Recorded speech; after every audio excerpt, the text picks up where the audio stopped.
Hello, everybody. Before we get started, I just wanted to quickly say that this is our own experience with someone with borderline narcissistic personality disorder and alcoholism. This is not a generalization for all people with borderline. This is somebody who did not get help and also had an addiction as well. Me and my dad are not formally educated in borderline. We just have our own research. I was a psychology major in college, but that's to the extent of it. Also, some trigger warnings before we get started. We're going to be talking about abuse, physical, mental, emotional, suicide, addiction. And if any of those things are things you cannot hear about, this probably isn't the right podcast for you. And that's it. Let's get started. Recording. So, Megan and I are doing a podcast. It's the most cliche thing ever, but the name of the podcast is Over the Borderline. And what our goal, the background of that is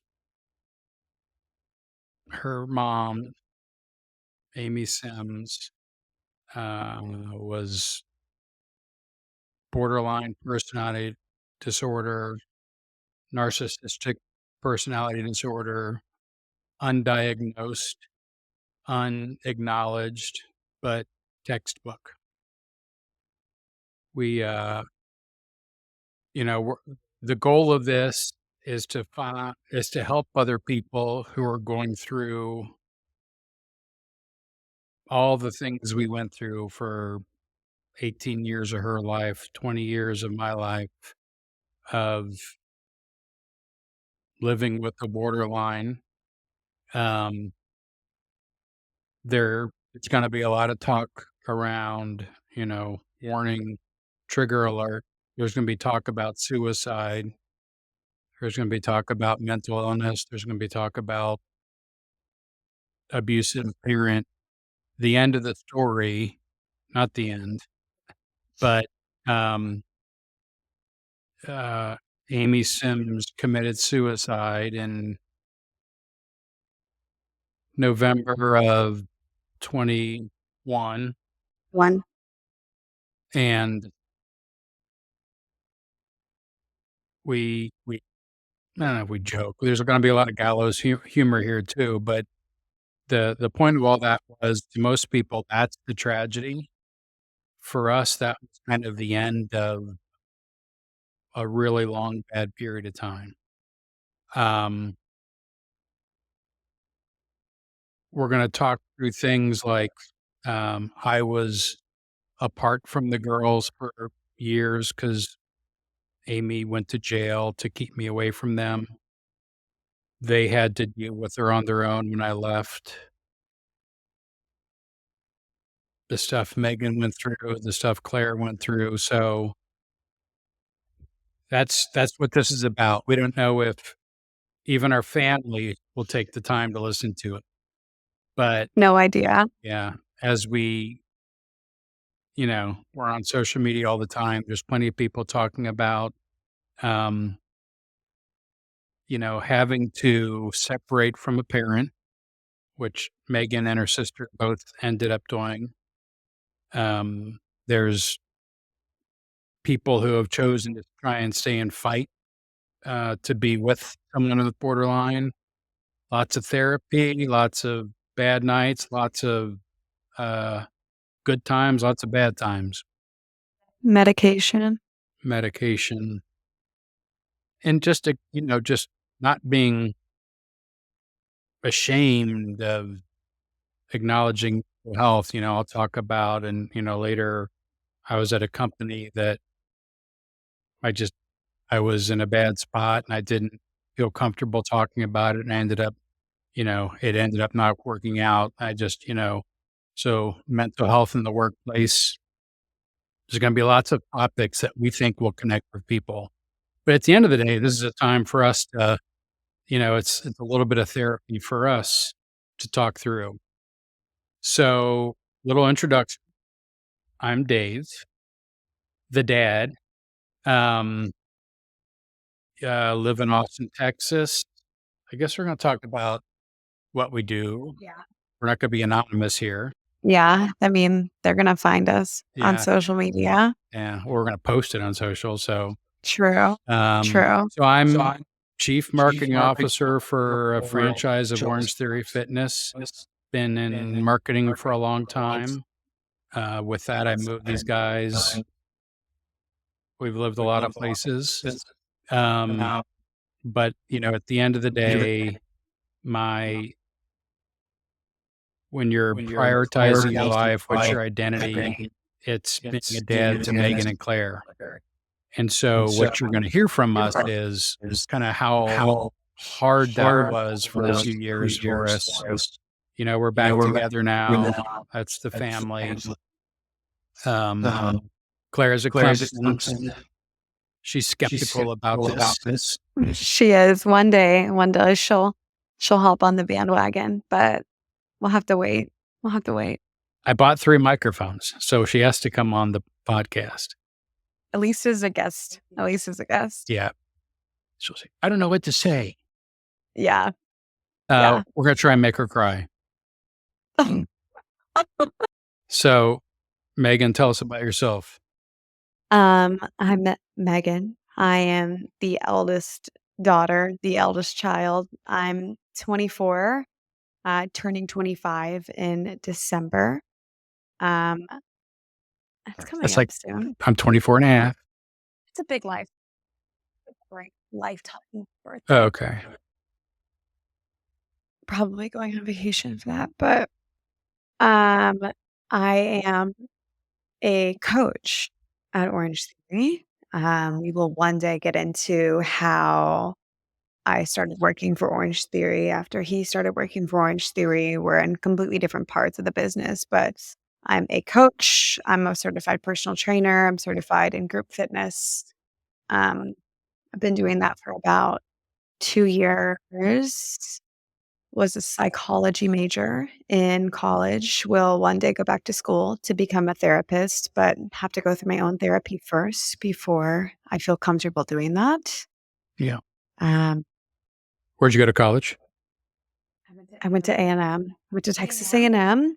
Um, I don't have my ring on right now. Sorry to my Aggies. I was only there for 3 years.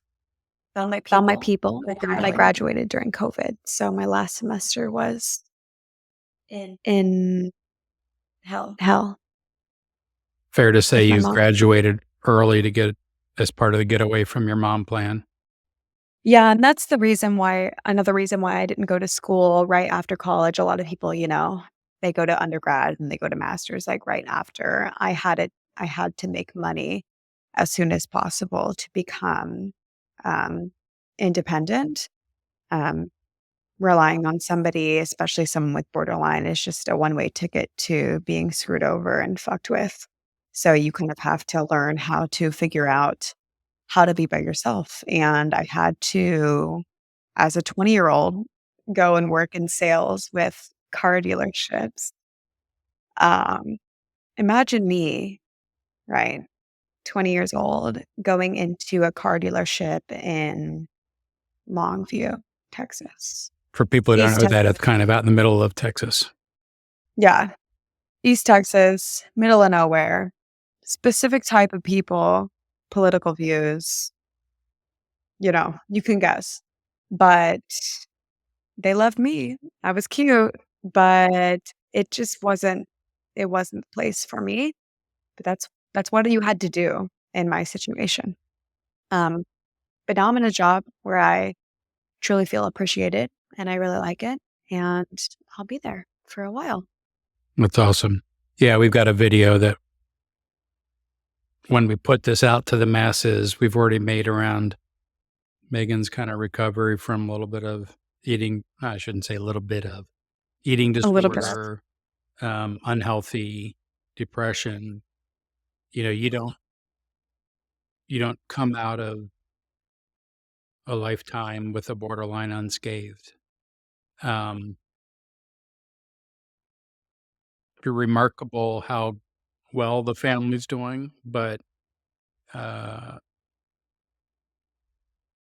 stuff pops up all the time. And what I thought I'd do is I printed off a so Amy and I got married in 1998, and, it ended up with her going to jail for keeping me away from seeing Claire. Megan was already an adult when we got divorced, so she wasn't part of all the divorce decree stuff. Um, but went to jail for keeping me from Claire.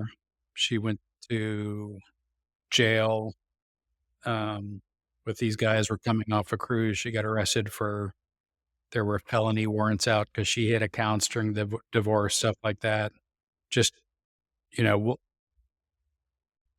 That'll be a full story of time eventually. yeah, Eventually. Right now, it's just the overview. I mean, we could talk for 2 hours right now, but we have to break it down at some point. yeah.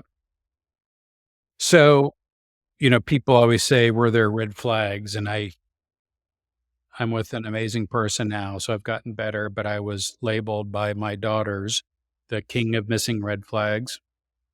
Um,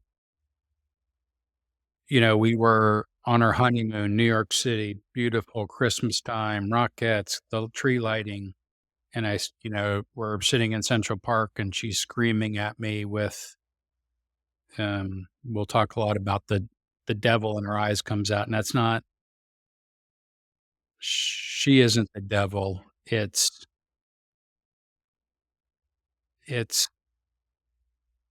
the you could just tell that she was unable to control the emotions, screaming at me, "We never should have gotten married."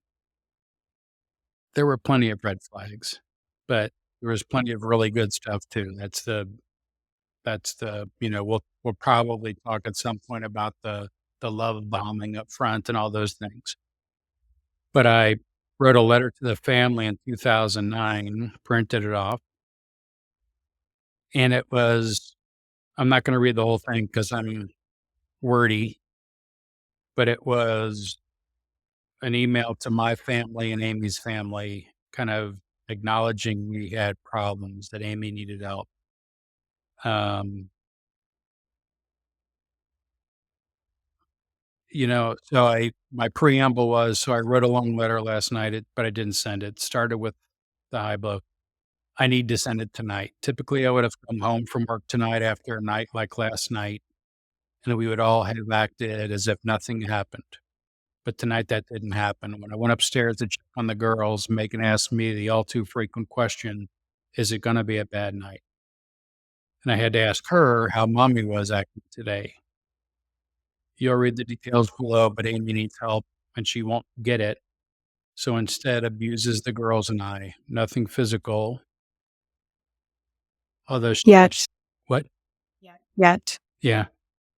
Although she did come at me with a knife once. Luckily the girls were asleep. But her verbal abuse is far more hurtful than anything physical. I'm so worried about the girls.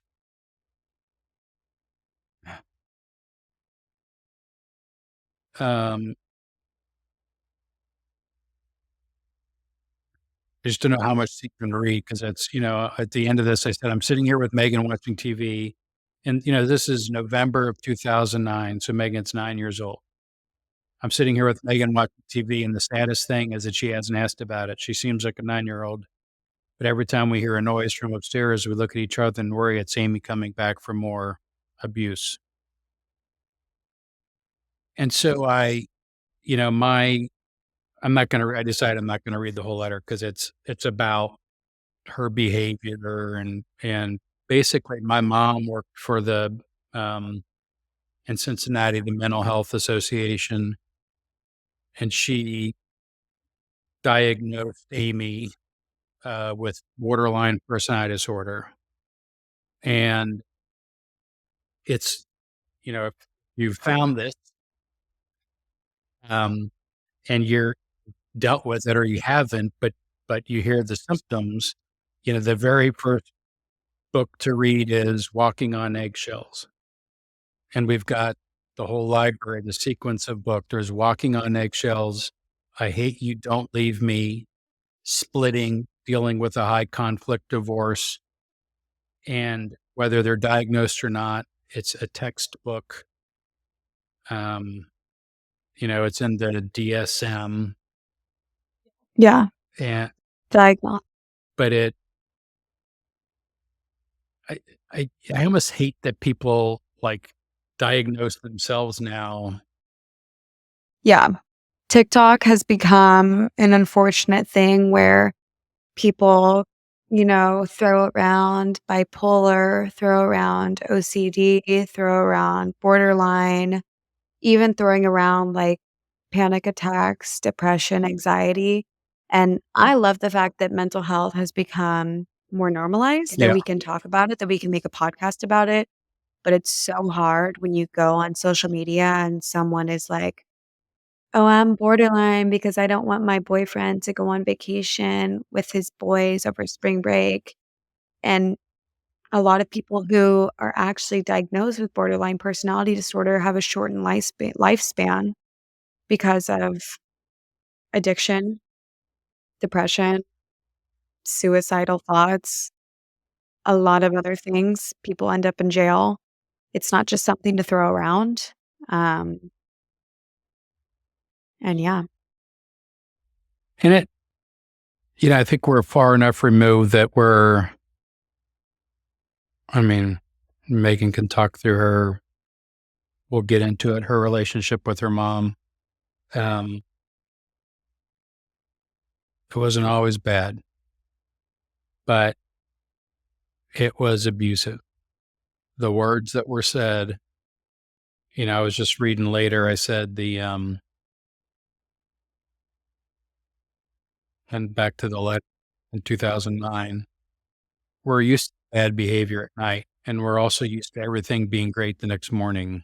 We, as Megan and I. Megan knows to ask me, is it going to be a bad night? Megan knows what borderline personality disorder is, and that however we're being treated isn't our fault. It's easy to say. A 9-year-old shouldn't have to know these things. Either should a 4-year-old. But the 4-year-old hears worse. She hears that her mom hates her. This is horrible to have to write, and I imagine worse to read.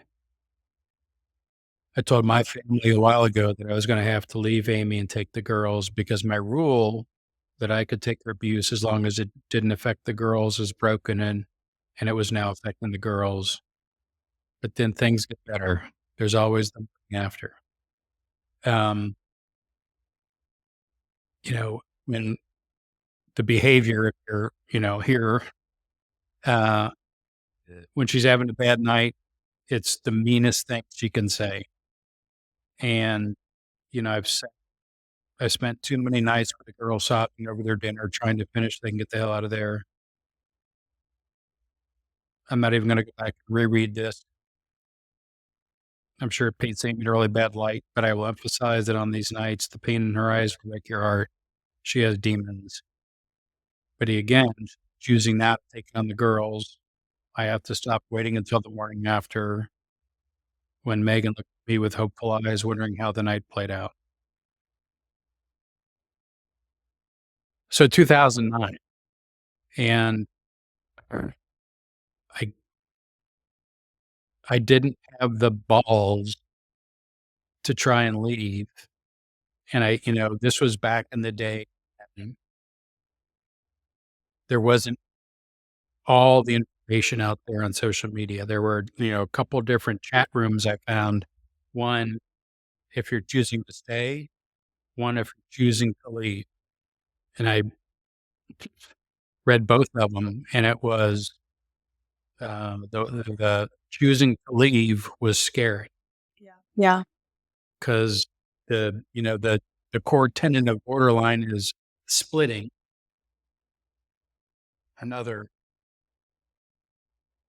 text, Yeah. which is you're either good or bad. There's something in their brain that doesn't allow gray,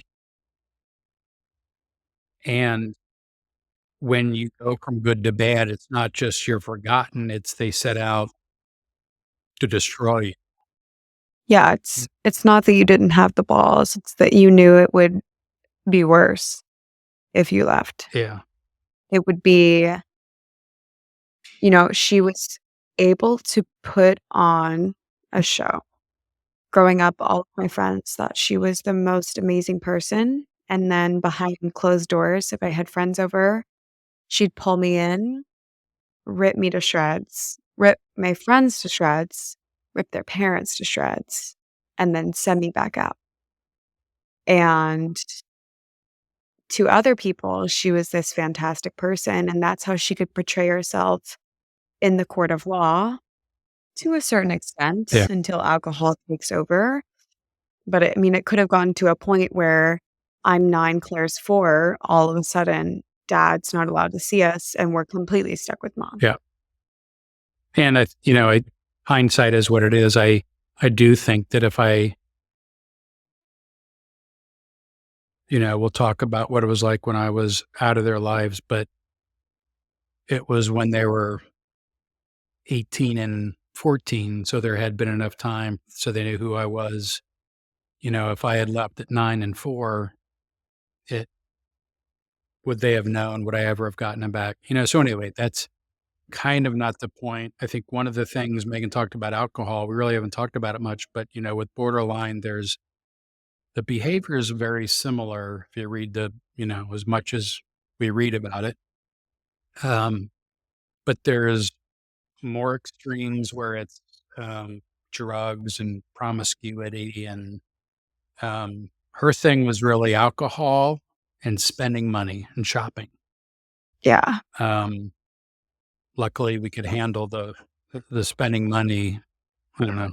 Um, mixed fam. yeah, but the alcohol was, it just got worse and worse. And, when we got Claire back and she had to testify in court against her mom, it had gone from starting drinking at 3 in the afternoon and drunk by nighttime to starting at 7 in the morning and drunk all day. Yeah, and COVID was really what took it to the next level. It was always pretty bad. I mean, when they had separated and mom had forced dad out of the house my senior year of high school, like 2016, 2017, I had my last period off. So I would come home a little bit early, like 2:33. I mean, definitely earlier than high school normally, and by the time I got there, purple teeth. Yeah, That's her thing. purple teeth. Red wine, purple teeth.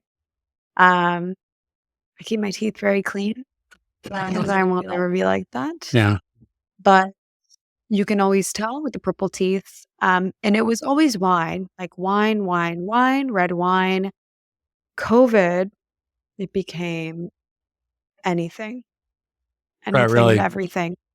It was, Claire's room was right next to the pantry where we lived during COVID. So that's when I graduated college. And well, my last semester of school is when it was like I went on my spring break. And then all of a sudden, coming home from Chicago spring break, it's a pandemic. And my mom was very interested during the pandemic. We'll definitely get into that. Um, what she believed in, what she didn't believe in, Yeah, but her behavior during COVID was definitely bizarre. And she forced me to come home. I would have loved to stay at my college house, but I'm the protector of my sister. So I came home. My sister's room was right next to the pantry. So in the morning, Claire would wake up and she could hear my mom in the pantry opening something, most likely Tito's. We could never, like, confirm or deny, but at least she just wasn't drinking red wine at 7 in the morning. At least she could spread some variety up in here. Um, but yeah, it got exponentially worse yeah, during COVID. I think she didn't work, but COVID gave her an excuse to drink and not work and Never do leave the whatever she house. wanted, never leave the house because we weren't allowed to, right? Yeah. So alcohol just got worse and worse, and she wasn't a friendly drunk. I still remember we were living up in Dallas when I, you know, left, and every night come home and she's already kind of swaying. And, Megan would come in from cheerleading or whatever and kind of make eye contact and be like, get upstairs, save yourself. And just so anyway, it's a it's a key tenet of borderline is some sort of substance abuse. And man, I'd love to know how much money we spent on wine uh, over the years. So we'll probably cut off part one here. Why we hope you'll tune in and listen is, the kind of stuff we're going to talk about is parental alienation. I, there's a guy I worked with at Proactive whose brother was going through something similar, and it's the exact same behavior, but it's, when you're in it, people can say all the nice things. They'll come back. You'll get them back eventually. It doesn't, people can say that, but it's super hard. Um, we'll talk about what it's like from, the kid perspective. We'll talk about what's like from my perspective. We'll talk about the court process and good old boys of Tarrant County, Texas, who believe kids ought to be with their mom.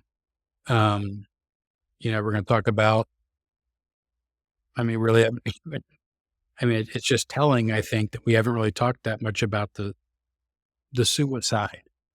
Yeah. We got Mother's Day coming up, and it's yet another Mother's Day without her. But we also acknowledge we wouldn't have the life we have right now if she were still here.